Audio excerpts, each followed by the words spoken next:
ভাষা শেখানো হয়েছিল।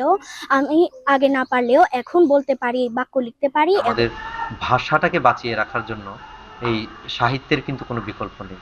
এই নিজের ভাষায় সাহিত্য চর্চার কোনো বিকল্প নেই। আর যে কাজগুলো আমরা করে যাচ্ছি, ভাষাকে রক্ষা করার কাজই বলবো আমি। কারণ কেননা আমরা আমাদের এই ছোট ছোট কাজের মাধ্যমে কিন্তু আমাদের ভাষাগুলো রক্ষা হচ্ছে। আমাদের ভাষাকে টিকে রাখতে হবে। ভাষার সাথে বর্ণমালার সম্পর্কতা আছে। তো আমরা এই কারণে গ্রামের তরুণ তরুণীদেরকে চাকমা বর্ণমালা প্রশিক্ষণ, এবং এটা একেবারেই বলবো যে বলা যেতে পারে আপনার এটা বিনামূল্যে প্রশিক্ষণটা দেওয়া। যদি তাদেরকে আমরা এই প্রশিক্ষণটা দিতে পারি তাহলে তারা অন্তত পক্ষে নিজেদের উদ্যোগে উদ্বুদ্ধ হবে, বর্ণমালাগুলো জানবে কিভাবে লিখতে হয়, কিভাবে বর্ণমালাগুলো দিয়ে শব্দ সাজাতে হয়। আমাদের স্কুল থেকে চাকমা ভাষা শেখানো হয়েছিল। আমি আগে না পারলেও এখন বলতে পারি, বাক্য লিখতে পারি এবং বর্ণগুলো বলতে পারি।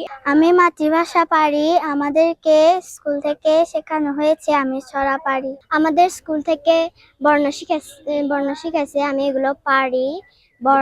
বর্ণগুলো দিয়ে বাক্য তৈরি করতে পারি, ছড়া পারি, রিডিং পারি। আমাদের বিদ্যালয়ে বর্ণ শেখানো হয়েছে, চাকমা লেখায় বাক্য লেখা শেখা হয়েছে। মাতৃভাষা ভাষী যে টিচাররা আছি আমরা সবাই মোটামুটি ট্রেনিং পেয়েছেন। তো ট্রেনিং এর পরিধি আরো বাড়ানো গেলে ভালো হতো মনে করি আর কি। চাকমা, মারমা, ককবরক অর্থাৎ ত্রিপুরা ভাষায় বইগুলো প্রাইমারি স্তরে ক্লাস 3 পর্যন্ত বই মানে ছাপিয়ে দিচ্ছে এবং এগুলো পড়ানোর ব্যবস্থা করছে। খাগড়াছড়িতে নাইটং, খালি, ডেন্ডা, খাটং এই টাইপের কিছু ডিফারেন্ট ডায়ালগ আছে। রাঙামাটিতে যেরকম একটা রিয়াং আছে। আমরা যদি রাজস্থলী এবং বান্দরবানের দিকে চিন্তা করি, ককবরক ভাষার মধ্যে তারা এটাকে উসুই, উসুই ত্রিপুরা যারা আছে উসুই ডায়ালেক্টে তারা কথা বলেন।